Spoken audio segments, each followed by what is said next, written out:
मुंडेंनाही काही होणार नाही, कराडांनाही काही होणार नाही असं आताचं चित्र दिसतंय मला.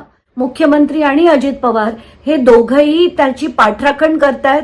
त्यांना राजकारणात बाहेर पडू द्यायचं नाहीये. निर्दयी कृत्य जी झाली आहेत ती होऊ नये म्हणूनच आज आपण लढतोय. संतोष देशमुख यांना आज जाऊन 2 महिने पूर्ण झाले आणि मला आता खरंच काळजी वाटायला लागली की पूर्ण प्रकरण म्हणजे ह्याच्यात न्याय मिळेल की नाही, देशमुख कुटुंबाला न्याय मिळेल की नाही, वैभवीला न्याय मिळेल की नाही, धनंजय देशमुखांना न्याय मिळेल की नाही. कारण अनेक गोष्टी लपवल्या जात आहेत, अनेक गोष्टींची चौकशी नीट होताना दिसत नाहीये. कोण याच्या मागे खरं होतं ते येताना दिसत नाहीये.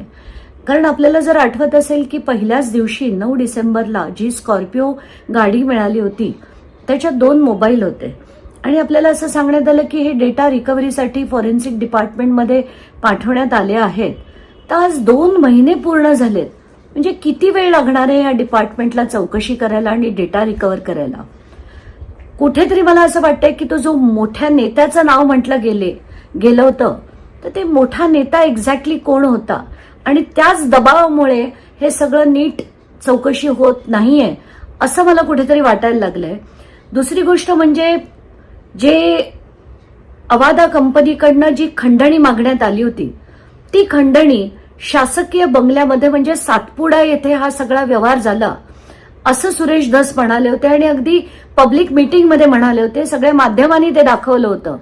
मग जर हे शासकीय बंगल्यामध्ये झालं होतं याचा अर्थ या खंडणी प्रकरणामध्ये धनंजय मुंडे हे देखील इन्व्हॉल्ड आहेत आणि म्हणूनच ही नीट चौकशी होणार नाही आणि मुंडेंनाही काही होणार नाही, कराडांनाही काही होणार नाही असं आताचं चित्र दिसतंय मला. आणि म्हणून मी सातत्याने ते विषय लावून धरतीये. त्यांचे अनेक प्रकरणं, मग त्यांचे आर्थिक व्यवहार, जमिनी म्हणा, सगळं बाहेर आणलं ते त्याच्यासाठी. कारण कुठेतरी मोठ्या प्रमाणावर हे प्रकरण दाबलं जाईल अशी शंका मला वाटतेय.